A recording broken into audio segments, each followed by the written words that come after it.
Bom dia a todos, agradeço muito o convite, estar mais uma vez aqui como um pneumologista junto aos cardiologistas, nesse congresso enorme.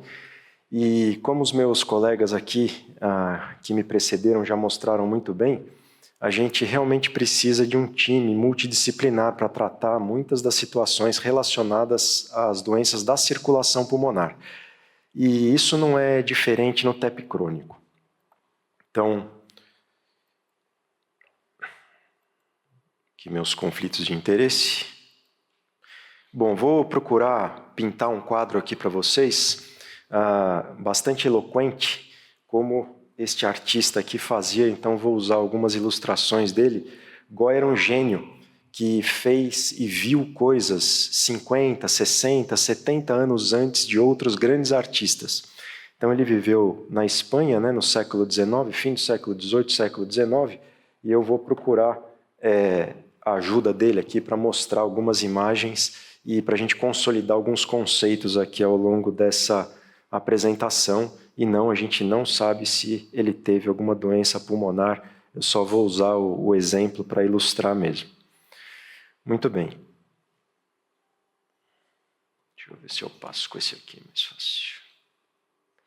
Bom, então, como nós vimos, existe uma porcentagem de pacientes que vai evoluir com hipertensão pulmonar tromboembólica crônica. Esse é um estudo holandês, uma meta-análise, que avaliou 14 estudos mostrando incidências diferentes de TEP crônico a depender da avaliação. Então, a gente tem uma incidência geral aí de aproximadamente 0,5% dos casos de TEP que vão evoluir com hipertensão pulmonar tromboembólica crônica. Existe uma distinção entre a falha de perfusão sem hipertensão pulmonar e aquela em que existe hipertensão pulmonar, eu vou mostrar para vocês, mas aqueles indivíduos que são sobreviventes, aqueles que têm comorbidades, aqueles indivíduos que tiveram TEP não provocado ou recorrente, eles podem ter uma incidência maior ainda de hipertensão pulmonar tromboembólica crônica. Então, com certeza, na investigação de dispneia dos nossos pacientes, e ele vai chegar no consultório do clínico geral, do cardiologista, do pneumologista, do reumatologista, do hematologista, a gente tem casos de TEP crônico que a gente não reconhece. Então é muito importante a gente aprender a investigar a dispneia e na investigação da dispneia, a hipertensão pulmonar pode se apresentar de uma maneira mais ou menos clara para a gente. Então só lembrando que hipertensão pulmonar é dividida em 5 grandes grupos, esses grupos foram arrumados de acordo com características anatomopatológicas, fisiopatológicas, apresentação clínica e de resposta ao tratamento. Então, o TEP crônico faz parte do grupo 4, é considerado uma doença rara, sem dúvida nenhuma, é muito menos frequente do que aquela hipertensão pulmonar associada às doenças do coração esquerdo ou às doenças do parênquima, como a DPOC, por exemplo, fibrose pulmonar, mas ainda assim, considerando que nós temos uma incidência de TEP agudo bastante alta e subreconhecida, imaginando que a gente tem entre 0,5% e 2% ou 3% até de pacientes que vão evoluir com hipertensão pulmonar tromboembólica crônica, certamente há muitos pacientes com hipertensão pulmonar tromboembólica crônica que estão por aí. E basicamente o que acontece é isso, a gente tem um defeito de perfusão bastante evidente, que pode aparecer aqui, por exemplo, nessa angiografia, então geralmente é uma doença que acaba acometendo mais os lobos inferiores, porque existe mais perfusão relativa para os lobos inferiores mesmo, e este não é o exame de escolha para se fazer um diagnóstico de TEP crônico, mas muitas vezes nós chegamos até ele, seja para perseguir o diagnóstico ou mesmo para fazer alguma intervenção, que eu vou mostrar um pouco mais adiante para vocês. Este é o exame mais sensível para fazer diagnóstico de TEP crônico, é a cintilografia de ventilação-perfusão. A angiotomografia, apesar de todo o desenvolvimento que nós tivemos nos últimos anos, até com a dupla energia, em que a gente consegue fazer um mapa de iodo de uma maneira bastante clara, para a gente poder ver as falhas de perfusão, a cintilografia ainda é o exame mais sensível. Então, nós podemos ter uma angiotomo negativa, Mas quando a gente faz uma cintila, a gente vê que existem defeitos segmentares. Então, essa é uma doença mais periférica, isso tem implicações, mas é muito importante a gente lembrar do papel da cintilo, pensando no diagnóstico do TEP crônico. Como é que eu faço esse diagnóstico? Então, quando eu investigo dispneia e eu penso eventualmente que eu estou diante de um paciente com hipertensão pulmonar, no algoritmo de investigação existe o papel aqui para o exame de perfusão pulmonar, né? Então, idealmente, a cintilografia, já que os outros modos ainda não mostraram superioridade. O eco vai sugerir a presença de hipertensão pulmonar, então posso ter duas situações clínicas distintas. Somente defeito de perfusão sem repercussão no ventrículo direito ou a hipertensão pulmonar tromboembólica crônica, em que eu tenho defeito de perfusão e também tenho um regime de resistência vascular pulmonar aumentada, complacência diminuída, sobrecarga do ventrículo direito, remodelamento, pressão sistólica de artéria pulmonar alterada e outros parâmetros que o ecocardiograma mostra muito bem. Talvez a pressão sistólica seja o pior dos parâmetros. A gente tem uma boa discussão a respeito disso. E aí o ideal é justamente mandar para um centro de hipertensão pulmonar. Felizmente nós temos INCOR, Unifesp, Unicamp e outros centros no estado de São Paulo em que existe esse time multidisciplinar para avaliar o paciente com hipertensão pulmonar, para a gente poder entender se esse é um paciente de TEP crônico e o que a gente vai fazer com ele. Então, uma vez feito o diagnóstico, o que eu faço? Eu posso ficar com a cara desse cachorrinho aqui perdido, olhando para o nada e falar, e agora? Eu fiz esse diagnóstico, qual é o próximo passo? Como é que eu posso tratar esse paciente? Isso depende do tempo, depende de onde você está e depende de onde a doença se localiza predominantemente. Então, a gente, na história do tratamento da hipertensão pulmonar, nas últimas décadas, a gente pode começar a traçar isso lá no final dos anos 60, talvez, a gente, no TEP crônico, começou dos vasos maiores, onde era mais fácil de enxergar a doença, para os vasos menores.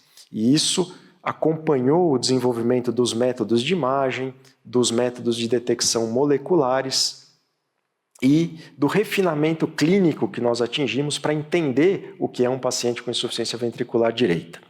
Então, se eu tenho uma doença localizada em grandes vasos, há 50 anos eu já era capaz de detectar esse tipo de alteração, mas uma doença de pequenos vasos eu não era capaz de detectar. Eu vou tentar mostrar essa história para vocês. Então, aqui a gente tem o primeiro caso publicado de uma intervenção para hipertensão pulmonar tromboembólica crônica. O Dr. Kenneth Moser era um cardiologista que trabalhava na costa leste, lá no Hospital da Marinha dos Estados Unidos.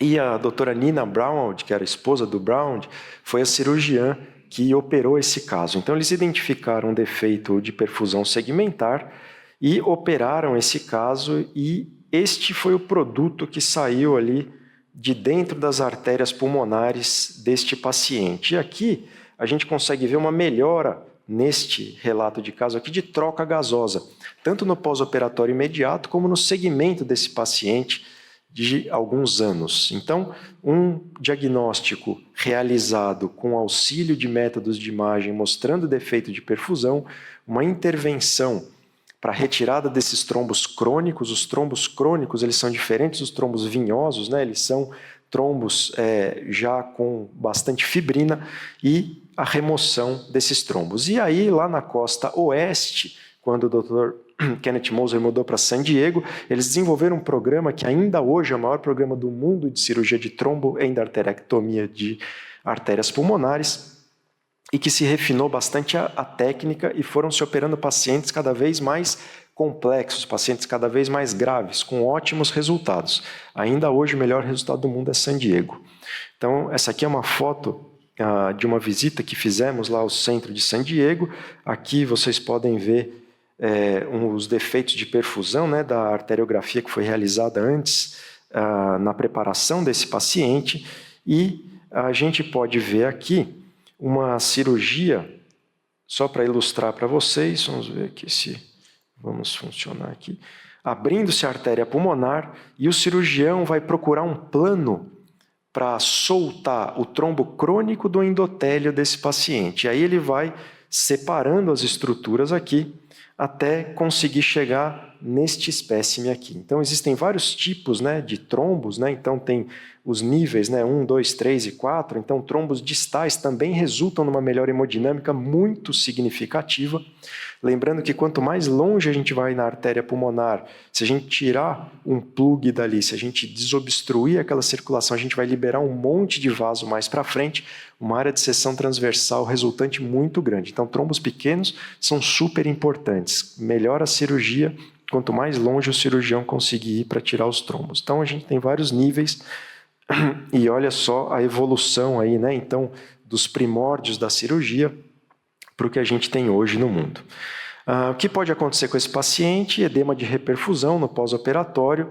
Então, a gente tem um ventrículo direito já remodelado, trabalhando contra um território com uma pressão alta.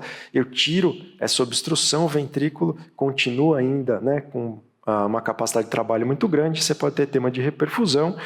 E aqui a gente tem preditores de bom ou mau resultado cirúrgico. Então, aqueles indivíduos que tiveram história de trombose venosa profunda, porque aproximadamente 25% dos pacientes com TEP crônico não têm diagnóstico de TVP prévia, os pacientes que tiveram histórico de TVP, que tem doença mais proximal, que não tem insuficiência renal, não tem câncer, esses pacientes eles podem ser operados e têm um prognóstico melhor. Quanto mais se opera, melhor o resultado. Então, não adianta a gente pedir para o colega cirurgião cardíaco, isso quem faz é o cirurgião cardíaco, operar 1, 2 casos por ano. O resultado não vai ser bom. O resultado bom é daqueles centros que têm alto volume. Um país como o Brasil deve comportar uns 4 centros ou 3 centros para fazer esse tipo de cirurgia. Precisa ter muito volume. A França concentra tudo num hospital. Reino Unido concentra tudo num hospital, a Alemanha concentra tudo num hospital. Então, são países com 50, 60 milhões de pessoas e que concentram tudo num lugar só. Grande volume, ótimos resultados. Goya aqui de novo, mostrando a limitação, né? Mostrando um médico tentando descobrir do que o paciente vai morrer. Então, até final dos anos 90, tudo que a gente tinha era cirurgia. Se eu não podia operar o paciente com TEP crônico, o que eu fazia com ele? Nada. Esse paciente, como o Dr. Baruzzi chamou a atenção, ele ia para a fila do transplante pulmonar. Bom, foi se reconhecendo, então, características, né, fisiopatológicas, mecânicas da hipertensão pulmonar, e aí este indivíduo aqui, o Dr. Matsubara, Hiromi Matsubara, ele desenvolveu uma técnica de abrir TEP crônico com angioplastia. Isso num hospital relativamente pequeno lá do Japão, em Okayama. Ele publicou em 2011 ou 2012, desculpe, a casuística dele dos anos anteriores, 68 casos, com ótimos resultados para pacientes que não eram elegíveis ou se recusavam a fazer cirurgia de tromboendarterectomia. E o que ele fazia? Ele ia soltando essas traves que a gente vê nessa tomo de coerência óptica aqui. Esse é o espírito da angioplastia. Você vai soltando essas traves, vai empurrando os trombos para a periferia e você consegue melhorar a perfusão desses indivíduos, melhorando o regime hemodinâmico e aliviando a hipertensão pulmonar. Então, obviamente, existem complicações, basicamente são complicações mecânicas, reperfusão também, rotura de vaso e assim por diante, e o tempo vai passando. Essa é mais uma ilustração do Goya. Esse é Cronos devorando um dos seus filhos. Então, o tempo passa e a gente ainda precisava de mais coisa. O que a gente vai fazer com esses pacientes? Então, eu tinha uma intervenção mecânica que era cirurgia, depois uma intervenção mecânica que era angioplastia, mas ainda eu tenho doença na microvasculatura. O que eu posso fazer para esses pacientes, né? Então, a gente reconhece por estudos de autópsias desses pacientes que existe doença na microvasculatura e pode-se usar medicações que nós usamos para hipertensão arterial pulmonar, aquela dos pequenos vasos em que existe remodelamento vascular, vasoconstrição, trombose in situ, espessamento da íntima, com aqueles alvos terapêuticos. O alvo da via da endotelina, do óxido nítrico e da prostaciclina. Então, existem estudos com remédios mostrando que nós podemos eventualmente tratar pacientes com TEP crônico com medicação. Bom, E aí nós temos 3 modalidades de tratamento ao longo do tempo, cirurgia, angioplastia e remédio, mas o que eu faço com o meu paciente que está na minha frente? Eu indico uma coisa ou outra? Ou eu não tenho essa coisa para indicar? Eu posso me contentar com a outra? Como é que eu faço, né? Então, tentando responder isso aqui, tem cura? E, como o Bernardo chamou a atenção na primeira apresentação, não é só sim ou não. Depende do que a gente tem à disposição. E aí, um grupo francês bastante ativo tentou responder essa pergunta. O que é melhor, fazer angioplastia antes ou dar remédio antes? Se eu der remédio e tiver o mesmo resultado de uma intervenção mecânica, por que eu vou submeter o paciente a uma intervenção mecânica, mesmo que ela seja menos invasiva do que a cirurgia? E o que eles conseguiram responder é que a intervenção mecânica é melhor do que o remédio. Só que nesse estudo existia um crossover. Quem não atingia os critérios de melhora previamente determinados, faria o outro braço. Então, quem não atingia os critérios com angioplastia ia tomar remédio, quem não atingia com remédio ia fazer angioplastia. E no final, os 2 grupos tiveram o mesmo resultado, mas quem começou com a intervenção mecânica teve melhor resultado mais cedo. Então aqui a gente tem o grupo angioplastia e o grupo tratamento medicamentoso com uma melhora muito mais significativa no grupo intervenção. Aqui as complicações que a gente pode ter e aqui mostrando rapidamente um estudo de um caso nosso em que a gente tinha o paciente com uma doença de base, vocês vejam aí um débito cardíaco de 2 e uma média de 60, usou tratamento medicamentoso com uma melhora discreta e depois de fazer angioplastia, uma melhora bastante significativa, 6 sessões de angioplastia. Quem sabe a gente pode discutir um pouco isso quando acabarmos aqui. E uma outra estratégia que nós também publicamos era de tratar os pacientes antes da cirurgia. Então, pacientes que tinham um débito cardíaco ruim, antes da cirurgia, eram submetidos ao tratamento clínico, e aqueles indivíduos que tinham um débito cardíaco menor do que 3,7 antes da cirurgia, tiveram um desempenho pós-cirurgia melhor quando tratados previamente com medicamento. Mais ou menos aquele esquema do treat and repair. Então, o que eu faço? Quando eu tenho o diagnóstico de TEP crônico, eu vou manter esse paciente anticoagulado o tempo inteiro e eu vou ver se ele é elegível para uma intervenção cirúrgica. Se eu puder operar e ele for candidato à cirurgia, é o melhor tratamento. Os melhores resultados ainda hoje são com a cirurgia de tromboendarterectomia. Se esse paciente não puder ser submetido à cirurgia, tenta uma intervenção mecânica e ou medicação. E aí entra o papel do time multidisciplinar para poder avaliar melhor esse paciente.